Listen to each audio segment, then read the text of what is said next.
नाम क्या रखना? इम्मानुएल। और लूका रचित सुसमाचार उसका 2:11 में क्या क्या है? दाऊद के घराने में आज किसका जन्म हुआ है? एक उद्धारकर्ता यीशु मसीह का जन्म हुआ है। वही क्या है? मसीह प्रभु। और वो क्या करने वाला है? वो उद्धार देने वाला है। अगर आप उसी चीज को पढ़ते हैं मत्ती उसका 1 अध्याय उसका 18 वचन से लेकर आगे, तो वहां पर और कुछ बातों को दिया गया है। उसका नाम क्या रखना बोला है? यीशु रखना।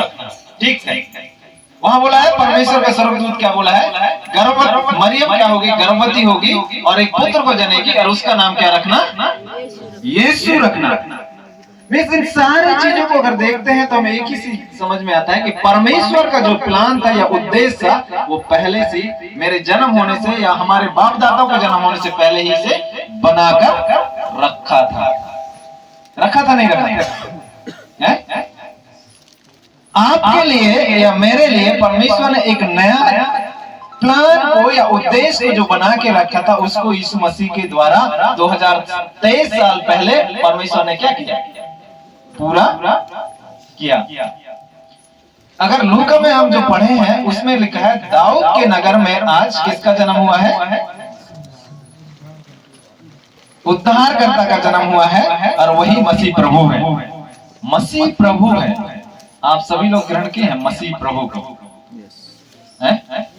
किए हैं? नहीं किए हैं? किए हैं? थोड़ा जोर से बोलिएगा, मेरे हाथ में माइक है। आप लोग यीशु मसीह को ग्रहण किए हैं? जी किए हैं। यस। धर्म तो परिवर्तन नहीं किए हैं ना? नहीं। कौन सी धर्म के हैं आप? गौड़ी धर्म।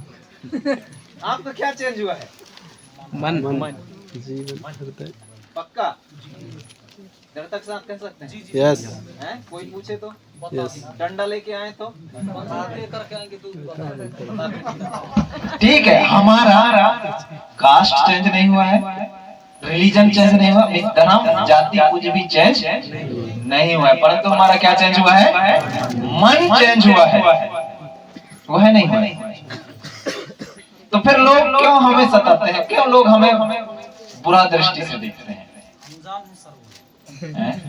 क्यों? यहाँ भी अगर देखते हैं तो इसमें अगर आप इसको पढ़ेंगे तो यहाँ कुछ 3 बातों को मैं बताना चाह रहा हूँ इस वचनों के द्वारा कि कैसा यीशु मसीह का जब जन्म हुआ दाऊद के नगर में, और हम यीशु मसीह को दूर छोड़ के किसी और दूसरे चीज को हम पहला स्थान दे देते हैं और यीशु के स्थान को हम दूसरों को दे बैठते हैं। हालेलुया। सबसे पहला चीज आप यहाँ एक चीज को देखेंगे, जब यीशु मसीह का जन्म होना था तो परमेश्वर की आज्ञा लेकर कौन आया? परमेश्वर की आज्ञा को लेकर मरियम के पास कौन आया था? कौन आया था? उसने क्या पालन किया? उसने क्या पालन किया? किसका? तो हमें किसका पालन करना है? क्या पालन करना है? हमें किसका आज्ञा का पालन करना है? करते हैं। यहाँ इसी वचन से मैं बोल रहा हूँ, जब परमेश्वर ने प्लान करके जब स्वर्गदूत को आदेश दिया कि तुम जाके मरियम को यह संदेश सुनाओ, तो उसने पहला ही शब्द में उसने आज्ञा को मानकर वो किसके पास आया? किसके पास आया? मरियम के पास आया, ताकि वहां के क्या दे? किसको संदेश दे? कौन सा संदेश? शुभ संदेश या समाचार? दो चीज है ना, समाचार और सुसमाचार में फर्क है। समाचार सुबह पेपर में पढ़ेंगे या न्यूज में देखेंगे, सुसमाचार जहां पर अच्छा काम हुआ या यीशु मसीह का जन्म है वो है सुसमाचार। ठीक है, ये समाचार नहीं। समाचार भी आज आया कल फिर दूसरा समाचार आएगा, परंतु यीशु मसीह का जन्म एक ही बार सुसमाचार के रूप में आया और पूरे संसार में सुसमाचार क्या हो गया? फैल रहा है। हालेलुया। जब उसने आज्ञा को पालन किया, उसके बाद जब उस संदेश किसको मिला? किसको मिला संदेश? तो मरियम के आज्ञा पालन की या इनकार? दो जन को लेके आए हो, ठीक है, याद रखना भी। पहला कौन है? स्वर्गदूत, दूसरा मरियम। मरियम। ये क्या कर रहे हैं? आज्ञा पालन बस कर रहे हैं। उसके बाद ये फिर जब यीशु मसीह का जन्म हुआ तो वही स्वर्गदूत किसके पास गया? किसके पास में गया? और गणरिया को क्या बोला? मत डरो, मत डरो। आज तुम्हारे लिए दाऊद के नगर में एक उद्धारकर्ता का जन्म हुआ है। इतना बोले हैं, जाके देखो। और वो लोग सारे चीज को छोड़कर कहाँ गए? कहाँ गए? अभी आप लोग फंसने वाले हैं, ठीक है? कहाँ गए? कहाँ? जहां पर यीशु मसीह का जन्म हुआ था, अपने मम्मी की गोद में पड़ा हुआ था, वहां उन लोगों ने क्या करने गए? गए। क्या आप संडे के दिन मनरेगा में जाते हैं, मेहमान जाते हैं, या फिर किसी के यहाँ जाते हैं मेहमानी में, या फिर संडे के दिन चर्च में आते हैं? सही सोच समझ के जवाब देना, सही सोच समझ के जवाब देना। क्योंकि यहाँ स्वर्गदूत भी आज्ञा माना, मरियम भी आज्ञा मानी, और उसके बाद गणरिया भी आज्ञा माने। क्या आपको पास बोलते हैं तब आप चर्चाते हैं, या फिर अपने मन से हृदय में यीशु मसीह का जन्म हुआ है तब आप चर्चाते हैं?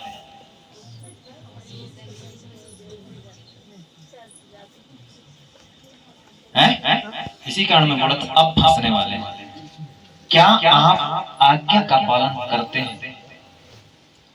आप अलग अलग जगह में सुने होंगे प्रचार यीशु मसीह के जन्मदिन के बारे में, ठीक है? पर मैं उससे अलग दूसरी चीजों को मैं आपके सामने मिलाना चाह रहा हूँ। क्या आप परमेश्वर की आज्ञा को पालन करके घर में बैठ के परिवार के साथ प्रार्थना में समय बिताते हैं? क्या आपके घर में लड़ाई होता है? क्या आपके माँ बाप या कोई है जो दारू पी के आपके साथ लड़ाई करते हैं? क्यों होता है ये? क्योंकि हम आज्ञा का पालन, किसकी आज्ञा का पालन? जब इसको पढ़ेंगे नीचे में ना, तो उसका सारा चीज ब्यौरा दिया गया है। तो हमें क्या करना है? आज्ञा का पालन करेंगे तो हमारे जीवन में यीशु का जन्म होगा। अगर आज्ञा को हम नहीं मानते हैं तो यीशु मसीह को हम क्या कर रहे हैं? यीशु मसीह को क्या कर रहे हैं? इनकार कर रहे हैं। फिर हमारा यहाँ बैठना यार महत्व नहीं है। अगर आज्ञा नहीं पालन कर सकते तो ये क्रिसमस में बैठ कर खुशी मनाने का कोई महत्व नहीं है। यह है क्योंकि हमारे पास आज्ञा ही नहीं है। हम किसी की बात को सुनते ही नहीं, मानते ही नहीं, तो फिर परमेश्वर की बात को कैसा मानेंगे? अगर आप और मैं आज्ञा का पालन करते हैं तब तो यीशु का खुशी हमारे जीवन में क्या रहेगा? बरकरार रहेगा। अगर हम आज्ञा का पालन नहीं करते हैं तो क्या यीशु का प्रेम हम पर बरकरार रहेगा? तो क्या करना है हमें? आज्ञा का पालन करना, सर्वप्रथम परमेश्वर की आज्ञा का पालन करना। हमें क्या करना है? उसकी आज्ञा को पालन करना है। परमेश्वर क्या बोला है? 7वें दिन तुम क्या करो? 6 दिन तक तुम कितना भी कठोर मेहनत करो, और 7वें दिन क्या करो? विश्राम करो। परंतु उसी दिन हमारे पास एक्स्ट्रा काम निकलेगा, या कहीं और अधिक काम निकलेगा। 1 मिनट भी परमेश्वर को देने के लिए हमारे पास समय नहीं होता है। और बोलते हैं, प्रभु मैं इस दुख में हूँ, मेरे सिर दर्द हो रहा है, मेरे कमर में दर्द है, हाथ पैर में दर्द है। बोलते हैं नहीं बोलते हैं? परंतु क्या आप और मैं 24 घंटा के अंदर में 10 मिनट भी देते हैं परमेश्वर को? देते हैं? क्या बताइए आप, देते हैं क्या परमेश्वर को? क्योंकि हमारे जीवन में परमेश्वर की आज्ञा पालन करने के हृदय नहीं है। यह है या नहीं है? इसलिए मेरे प्रियो, हमें क्या करना है? अगर यीशु मसीह का जन्म दाऊद के नगर में, यरूशलेम में जन्म हुआ है, तो दाऊद का नगर कहाँ है? दाऊद का नगर कहाँ है? दाऊद का नगर कहाँ है? दाऊद का नगर आपका हृदय है। इस हृदय में यीशु का जन्म होना चाहिए। तब तो हम कहेंगे वही हमारा क्या है? उद्धार करता। अगर हम जन्म यहाँ बैठ के मनाते हैं और यहाँ खाली खोखा है तो क्या मतलब है? मैं क्रिसमस के विरोध में आपको नहीं बोल रहा हूँ, परंतु सर्वप्रथम यीशु का जन्म हमारे कहाँ होना चाहिए? हृदय में होना, जो हृदय को यीशु मसीह ने नाक के द्वारा सांस फूंका है और हमें एक जीवते प्राणी बने हैं, उसमें यीशु का जन्म होना जरूरी है या नहीं? है या नहीं? तो होना चाहिए। अगर यीशु का जन्म आपके हृदय में है तो यीशु मसीह आपको सही रास्ता लेके जाएगा। जाएगा नहीं जाएगा? तो आप सही रास्ता में जाना चाहते हैं या फिर यूं ही भटकते हुए जाना चाहते हैं? सही रास्ता जाना चाहिए। तो सही रास्ता में चलने के लिए हमें क्या चाहिए? सही रास्ता में चलने के लिए क्या चाहिए? मोटरसाइकिल या यीशु? यीशु है तो सब चीज है या नहीं? उसी प्रकार हम लोग एक चीज, आप सभी लोग क्रिसमस ट्री देखे हैं क्या? क्रिसमस ट्री जानते होंगे ना? जानते हैं? उसका महत्व क्या चीज है? महत्व उसका, क्रिसमस ट्री का महत्व क्या है?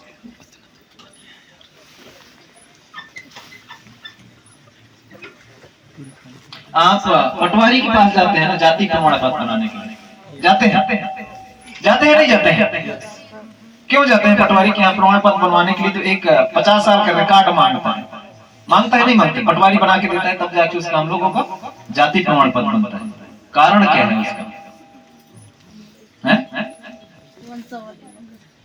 उसका मतलब क्या है? जो पटवारी के पास 50 साल का, फलाने के बेटा, फलाने के बेटा, बेटी बेटा के बेटी, बेटा के बेटा, ऐसा होते हैं, नीचे आके आपके बाप का नाम, उसके बाद खुद का नाम रहेगा।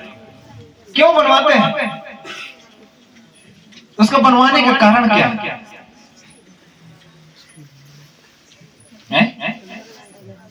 बताइए। क्रिसमस ट्री है ना, इधर नहीं लगा है, कई जगह लगाते हैं इसको, अच्छे से डेकोरेशन करते हैं। उसका महत्व क्या है?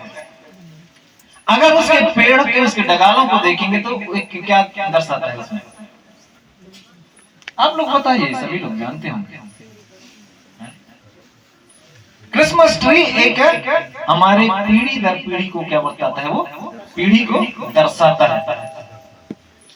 उसका जो पेड़ है ना, जैसे जैसे बढ़ते गया, जैसे आदम के बाद फिर उसका जो बेटे हुए, बेटे के बाद फिर अलग अलग ऐसे आके अब्राहम के बाद इसहाक के बाद इसहाक के 2 बेटे हुए, उसके बाद उसके 12 गोत्र निकले, 12 गोत्रों में से यीशु मसीह, दाऊद के घराने से यीशु मसीह का क्या हुआ है? जन्म हुआ। तो क्रिसमस ट्री क्या है कि हमें हमारे जेनियोलॉजी या कहा जाए तो हमारे पीढ़ी को दर्शाता है। परंतु उस ट्री को जब सजाते हैं तो वहां बहुत सारे क्या है? आप लोग देखे नहीं देखे? कोई तो देखे हैं? उसको सजाते हैं तो उसमें बहुत सारे खिलौने टाइप के लगाए रहते हैं, कुछ फूल है, कुछ उसके क्या बोलते हैं, पेड़ में जो फल लगे हैं ना, उसको लगाए रखते हैं ना? लगाते हैं नहीं लगाते हैं? कलीसियाओं में लगाते हैं। व्हाइट सफेद कलर के हैं, लाल कलर के हैं, और रंग बिरंगे उसको डेकोरेशन करके लाइट भी लगाते हैं। उसी प्रकार हमारे जेनियोलॉजी में उसको दिखाने के बाद जब उस फल को देखते हैं, जब आदम और हवा को परमेश्वर ने कहां रखा था? अदन के वाटिका में। जब उस हवा देखी उस फल को, और वो फल क्या है? मनभाव है, देखने में सुंदर है, तो इसको क्या करना चाहिए? खाके तोड़कर खाना चाहिए। जैसे ही उसने खाई और उसके बाद अपने पति को भी खिलाई, और दोनों के दोनों क्या हो गए? पाप में गिर गए, और उनको वहां से निकाल के परमेश्वर ने क्या कर दिया? अंदर नहीं रखा भाई जी, उनको निकाल के बाहर कर दिया। उसी को छुटकारा देने के लिए यीशु मसीह को परमेश्वर ने स्वर्ग से हमारे बीच में मनुष्य बनाकर भेजा, ताकि वो फल के खातिर जो हम पर पाप था, उस पाप से हम क्या हो सके? क्या हो सके? आजाद हो सके। ठीक है? इसीलिए परमेश्वर ने यीशु मसीह को भेजा, और आज हम सब यहाँ बैठकर यीशु मसीह के जन्म उत्सव को मनाने के लिए बैठे हैं। और हमें ये जानना चाहिए कि इस जगह से जब जाते हैं तो यीशु मसीह का जन्म हमारे जीवन में होने के बाद भी यहाँ से जाना है, नहीं तो यहाँ से बाहर गए और लड़ाई झगड़ा करने का करेंगे तो कोई मतलब नहीं है। क्रिसमस का महत्व, क्रिसमस एक खुशी है जिसको हम बांटते हैं एक दूसरे को। ठीक है? और दूसरा चीज है जो हमारे अभी यहाँ 10 मिनट के बाद एक सेंटा क्लॉज आएगा। ये सेंटा क्लॉज कौन है जानते हैं? ये सेंटा क्लॉज को हम लोग आजकल हमारे चर्च में यीशु की जगह को सेंटा क्लॉज को देखते हैं। क्यों? ये क्या है? यीशु मसीह है? क्या है? आप लोग बताइए सेंटा क्लॉज कौन है? आप सभी लोग जानते हैं ना। अभी थोड़ी देर के बाद में आएगा, 10 मिनट के लिए वो अभी आएगा हमारे पास्टर जी के प्रचार के जस्ट बाद 10 मिनट के लिए वो आएगा सेंटा क्लॉज। उसका महत्व क्या है? वो परमेश्वर है या फिर मनुष्य है?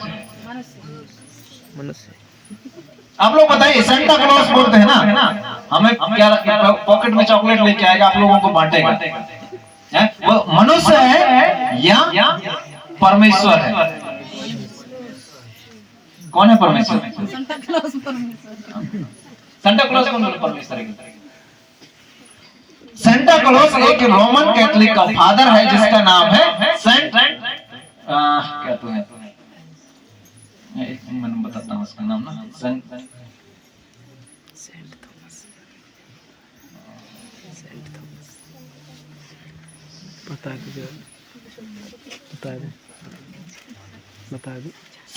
निकलोस, इसका नाम है सेंट निकलोस। ये है एक रोमन कैथोलिक का फादर। इसने सोचा क्रिसमस के समय में मैं बच्चों को अपने चेहरा को अलग करके और इनको मैं खुशी का गिफ्ट दूं। ठीक है? उसका जो महत्व है, वो खुशी को देने के लिए उस बाबा ड्रेस को पहना है जो दाढ़ी वाड़ी सब बना के पूरा वो करके आता है, और बच्चों को क्या देता है? वो चॉकलेट देता है, मीठा देता है, खुशी को बांटता है। अपने खुशी को वो अगर शायद वो ऐसा ही आता तो शायद उसको, क्योंकि अच्छा सा फादर था, उसका कोई उससे क्या नहीं करता, इसीलिए उसने ड्रेस पहना। ड्रेस पहन के आपके पास में आया और आपको क्या देता है? खुशी को दे रहा है। परंतु हम लोग अपने कलीसिया में यीशु के जगह में फादर सेंटा क्लॉज को हम लोग रख देते हैं। रखते हैं नहीं रखते? तो क्या आप इस क्रिसमस सीजन में अपने खुशी को किसी को बांटना चाहते हैं? जिस प्रकार सेंटा क्लॉज अपने खुशी को दूसरों को तक बांटा, क्या आप और मैं क्रिसमस में कम से कम एक व्यक्ति को अपनी खुशी को बांट सकते हैं? कैसा बांटे?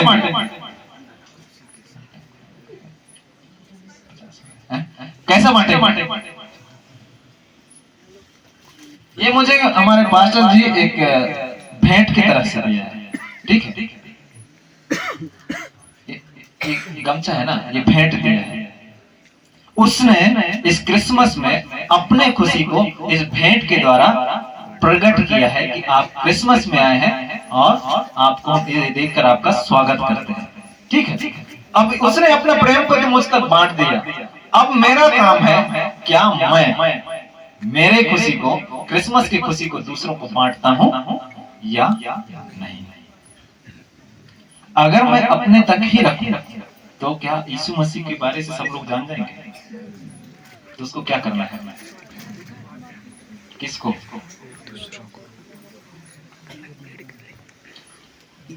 जब तक हम बांटेंगे नहीं तब तक उसके मिठास को दूसरे लोग चखेंगे भी नहीं।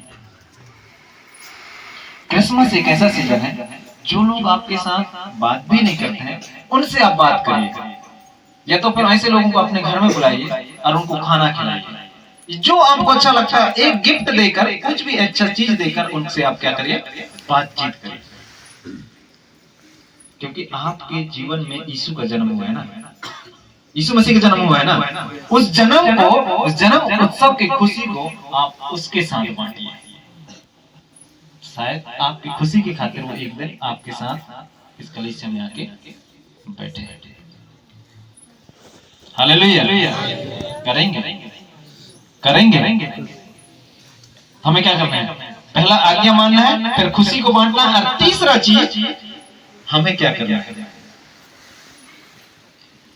जब गड़रिये लोग यीशु मसीह को देखने के लिए आए थे तो उन लोग क्या किए थे यीशु मसीह के सामने?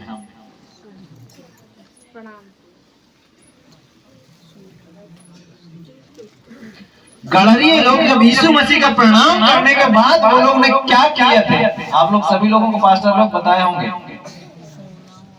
क्या किए थे।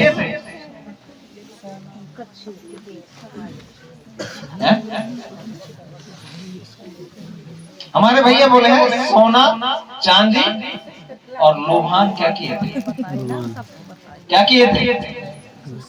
पहला काम वो लोग दंडवत किए, उसके बाद उन लोगों ने अपने पुटकी से निकाल के क्या चढ़ाए हैं, सोना चांदी और लोहान।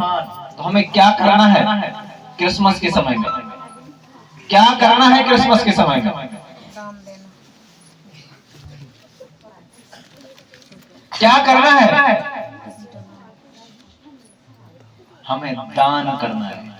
उन लोगों ने यीशु मसीह को देखने आए, दंडवत किए, दंडवत करने के बाद उन्होंने अपने थैली से निकाल के सोना चांदी और लोहान किसके पास चढ़ाए, किसके पास चढ़ाए, यीशु मसीह के चरणों पर उसने चढ़ाया था। हमें क्या करना है, मैं आपको सोना चांदी चढ़ाने के लिए नहीं बोल रहा हूं, परंतु जो आपका स्वेच्छा है उस समय में किसी को दान करिए। यीशु मसीह खुशी में आप कर सकते हैं ना, नहीं तो कलीसिया को दान करिए, ठीक है। तो आपका काम है कि हमें आज्ञाकारी होना है, खुशी को बांटना है और दान को चढ़ाना है, तब तो हमारे मन में हमारे हृदय में यीशु का जन्म हुआ है। और नहीं, अगर ऐसा नहीं कर सकते हैं तो अभी भी हमें कुछ करने की आवश्यकता है। हालेलुया। मैं 3 चीज बताया हूँ, हमें आज्ञाकारी बनना है, खुशी को दूसरों को बांटना है, और तीसरा चीज बताया हूँ दान करना। तो परमेश्वर हमारी सहायता मदद करे इस क्रिसमस में एक नए व्यक्ति बनकर नई चीजों को ग्रहण करके 2024 में प्रवेश करें, ताकि 2024 मेरे लिए, आप सभी के लिए एक नया आशीष का कारण बन सके, और हम दूसरों के लिए आशीष का कारण बनने वाले बन सके। परमेश्वर हमारी सहायता मदद करे इस वचनों के द्वारा, और परमेश्वर आप सबों को आशीष करे। Thank you.